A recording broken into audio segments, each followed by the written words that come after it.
तो विस्तार से आप सुन रहे थे किस तरीके से जो सजा पर फैसला है वो आ चुका है। यासीन मलिक को उम्र कैद की सजा, एक नहीं दो उम्र कैद की सजा यासीन मलिक को अदालत की तरफ से दी गई है।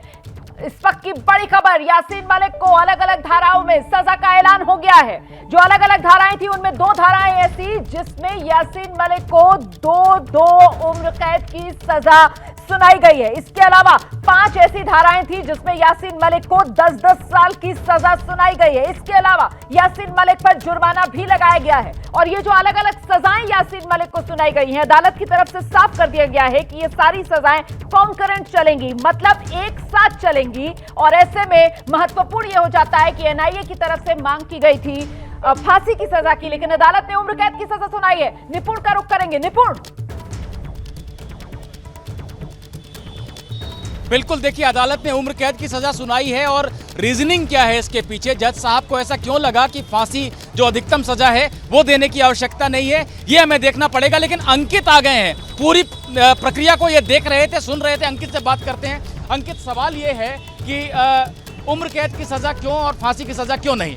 देखिए, यहाँ पर जो है जो यासीन मलिक की दलील थी कुछ हद तक वो भी काम आई है, क्योंकि यासीन मलिक ने कहा कि ऐसा नहीं है कि उसके ऊपर ये जो है अगर धाराएं लगी हैं और ये कहा जा रहा है कि वो 1990-2000 के दौरान भी लगातार एक्टिव था, लेकिन तब उसको गिरफ्तार नहीं किया गया। देश के प्रधानमंत्री उससे मिलने आते थे क्योंकि वो तो एक राजनीतिक पार्टी चला रहा था। और यहाँ पर उसने अपने जो है जो उसके ऊपर धाराएं लगाई गई थी उसने सबको स्वीकार किया, लेकिन जो जांच एजेंसी थी उसने उसके साथ ही में जो भले ही उसके लिए मौत की सजा की मांग की, लेकिन यासीन मलिक का ये कहना था कि जब पहले से अगर मुकदमे थे तब मुझे किसी मामले में गिरफ्तार क्यों नहीं किया गया, मैं सिर्फ एक राजनीतिक चला रहा था। तो कहीं ना कहीं यासीन मलिक की वो दलीलें काम आई हैं और इस वजह से मौत की सजा यानी प्लीड गिल्टी जो है कहें एक टैक्टफुल मूव था, जहां पर कि उसने अपना गुनाह मानकर अदालत से एक रियायत का एक ग्राउंड बनाने की कोशिश की और अपने आप को एक जिम्मेदार व्यक्ति दिखाने की कोशिश की।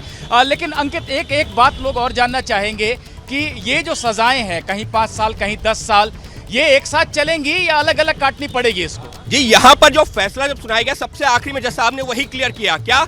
कॉन्करेंट का मतलब आप भी समझते हैं कि जो सबसे बड़ी सजा होती है उसके साथ में सारी छोटी सजाएं एक साथ चलती हैं। और यहाँ सबसे बड़ी सजा कौन सी है? उम्र कैद की सजा। इसका मतलब ये हो गया कि जो बाकी सारी सजाएं हैं जिसमें 5 साल है, 10 साल है, जुर्माना है, वो सारी सजाएं एक तरीके से जो सबसे बड़ी सजा है उसकी धारा उम्र कैद के साथ में चलेंगी। यानी कि यासीन मलिक को अगर हम ये कहें कि मिली है उम्र कैद की सजा और बाकी सजाएं उसके साथ चलेंगी तो कहना गलत नहीं होगा। अच्छा अंकित, एक बड़ा अहम सवाल है। आमतौर पे जो देखिए स्टेट को रेमिशन का पावर होता है, यानी उम्र कैद का मतलब जो लिखा है जहां पर वहां पर तो मरने तक जेल में रहना होता है, लेकिन 14 साल के बाद किसी राज्य में 20 साल के बाद राज्य सरकार के पास शक्ति होती है। अभी हमने पेरारी वलन के मामले में भी देखा कि आखिरकार 30 साल के बाद सुप्रीम कोर्ट ने कह दिया कि इसको छोड़ दो। तो ऐसे में लेकिन कई बार ऐसा होता है कि कोर्ट खास तौर पर लिख देता है कि हम जब उम्र कैद लिख रहे हैं तो रेमिशन की शक्ति हम वापस ले रहे हैं सरकार से और अंतिम समय तक इसको जेल में रहना पड़ेगा। क्या कोई? जी बिल्कुल, कोर्ट ने जो ओपन कोर्ट में ऑर्डर दिया है उसमें कॉन्करेंट तक करके उन्होंने अपना आदेश समाप्त किया है। यानी कि ये कहीं नहीं लिखा जिस बात का आप जिक्र कर रहे हैं कि ये जो है उम्र कैद की सजा उसकी मौत तक जो है उसको जेल में बिताना पड़ेगा। तो बाकी अभी डिटेल्ड ऑर्डर सामने आएगा तब हम लोग उसको एनालाइज कर पाएंगे। लेकिन जो कोर्ट ने ओपन कोर्ट में जो ऑपरेटिव पार्ट था उसमें अलग अलग धाराओं में कितनी सजा हुई है, कितना जुर्माना लगाया गया, उस बात का जिक्र किया है। लेकिन इस बात का जिक्र नहीं किया है कि क्या ये जो उम्र कैद की सजा है ये उसकी मौत तक उसको जेल में रहना होगा या फिर वो जो है जैसा जिस बात का आपने जिक्र किया कि स्टेट रेमिशन पावर होती है वो स्टेट के पास रहेगी या नहीं रहेगी, ये अभी जो विस्तार से जजमेंट आएगा उसमें साफ होगा। अंकित, यासीन मलिक ने तो अपना गुनाह मान लिया था, ऐसे में अब वो ये जाकर हाईकोर्ट में आगे अपील में नहीं कह सकता कि मुझे गलत सजा मिल गई है, और जो सजा मिल सकती थी धाराओं में उसमें मिनिमम ही मिली है, उसको उम्र कैद मिली है। एनआईए के वकील से आपकी बात हुई, अपील की बात कर रहे हैं क्योंकि वो फांसी मांग रहे थे, फांसी नहीं मिली। हालांकि वो खुश भी जरूर होंगे कि केस अपना साबित कर दिया, लेकिन अपील में जा रही है एनआईए। अभी एनआईए के वकील से जब हमने सवाल पूछा उनका कहना था कि अभी पहले विस्तृत आदेश को पढ़ेंगे, उसको देखने के बाद में ही तय किया जाएगा। तो फिलहाल अभी एनआईए के वकील को भी जो है स्थिति क्लियर नहीं थी क्योंकि सिर्फ ऑपरेटिव पार्ट पढ़ा गया है। जजमेंट में और क्या कुछ कहा गया वो भी देखना दिलचस्प होगा, क्योंकि निश्चित तौर पर इस पूरे मामले में ऐसे गंभीर आरोप थे जो यासीन मलिक के ऊपर, वो उसको भी पता था। इसी वजह से वो लगातार जो ये कह रहा था कि देखिए मैंने तो प्लीड गिल्टी कर लिया, मैंने तो अपने गुनाह को जो है कबूल कर लिया है, और इसी वजह से उसको अदालत ने दोषी ठहराया। लेकिन यहाँ सबसे महत्वपूर्ण क्या है? सबसे महत्वपूर्ण है यहाँ पर हमको ये भी ध्यान रखना होगा निपुण कि पाकिस्तान का झूठ किस तरीके से बेनकाब हुआ है। अदालत में आकर के एनआईए जांच एजेंसी ने साबित किया है कि किस तरीके से टेरर फंडिंग कर रहा था पाकिस्तान, और यासीन मलिक जो है ये लगातार कह रहा है कि वो पाकिस्तान के इशारे पर कुछ नहीं कर रहा था, उसने उन आरोपों को खुद स्वीकार किया है। यानी पाकिस्तान को भी जवाब मिला है इसी अदालत से जहां से यासीन मलिक को मिली है उम्र कैद की सजा। अब ये माने अंकित, देखिए बहुत सारे लोग हैं, ये जो 2016-17 के आसपास टेरर फंडिंग का जो केस आया, जहां पर कि नौजवानों को हाथ में पत्थर और हथियार देकर देश के खिलाफ लड़ने के लिए झोंका जा रहा था और वो पैसे पाकिस्तान से आ रहे थे, एनआईए का यही केस है। तमाम और लोग हैं, मशर्रत आलम, आशिया अंद्राबी, ऐसे तमाम लोग इसमें दोषी आरोपी हैं। उनके केस पे भी फर्क पड़ेगा अब इससे? निश्चित तौर पर पड़ेगा और यकीन मानिए इस मामले में जो सह आरोपी है वो भी इस वक्त घबराए होंगे। क्यों घबराए होंगे? क्योंकि यासीन मलिक ने वो स्वीकार कर लिया है कि वो दोषी है और उसको सजा मिल गई है। तो अब जो सह आरोपी हैं, जो अब इस मामले में ट्रायल फेस करेंगे, जिसमें मशर्रत आलम समेत जो है 1 दर्जन से ज्यादा आरोपी हैं, उनके लिए आने वाले दिन काफी मुश्किलों भरे होंगे, क्योंकि उन्हीं के एक सह आरोपी ने केस को स्वीकार किया, आरोप स्वीकार किया और अब वो दोषी करार दिया गया और अब मिली उम्र कैद की सजा। ये समझना जरूरी है कि फैसला सिर्फ ये नहीं है कि यासीन मलिक को उम्र कैद की सजा मिल गई है। इस फैसले का जो बड़ा जो बिंदु है, जो महत्वपूर्ण बात है, जो अंकित बता रहे हैं कि पाकिस्तान का झूठ बेनकाब हुआ है और पूरी न्यायिक प्रक्रिया के बाद बेनकाब हुआ। ये किसी बिल्कुल निपुण सहगल, और यही तो वजह थी कि पाकिस्तान इतना बिलबिला रहा था, क्योंकि आज यासीन मलिक को लेकर जिस तरीके का फैसला आया है उसके आयाम जो है वो बहुत दूर दूर तक जाएंगे। और इस वक्त पूरी दुनिया के सामने देखिए पाकिस्तान किस तरीके से बेनकाब हो रहा है। और ये जो तस्वीरें आप देख रहे हैं, डोगरा फ्रंट खुशियां मना रहा है यासीन मलिक की सजा पर, ऐलान पर।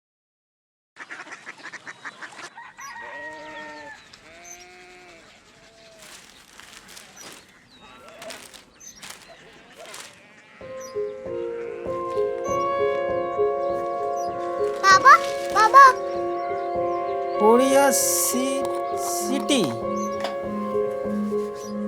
जानी ना?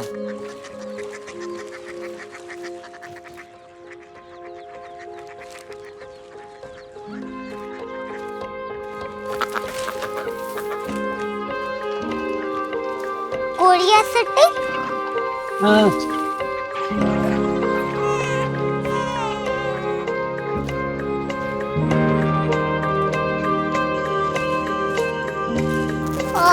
कोरिया सिटी कहाँ पे है? शहर अंग्रेजी लगे हैं।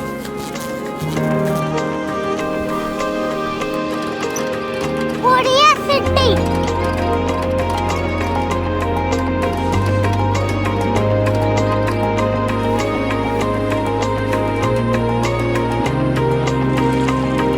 वो बहुत दूर है।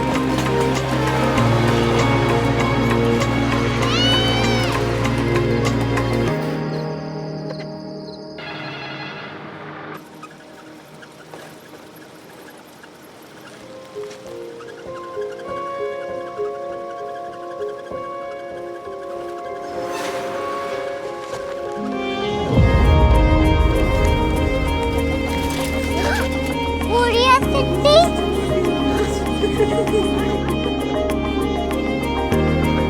दुनिया को कुछ लोग बड़े होते हैं। कोरिया सिटी कहाँ है? प्रोफेसर साहब को पता होगा। हो, ये छोटा वाला ग्लोब लगता है और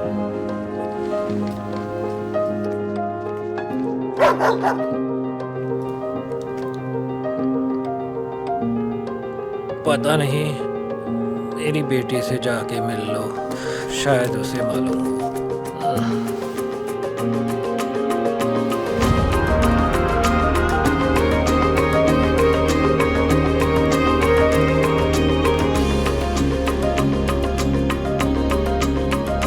हाय, बाबा ने भेजा है। Come here. Korea city. Korea city नहीं, क्यूरियोसिटी। वो क्या? That's what brought you here? जो तुम्हें यहाँ तक ले आया।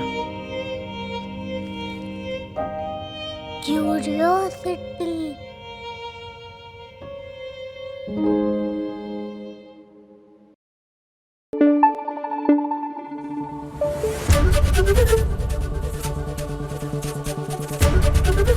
एबीपी न्यूज आपको रखे आगे।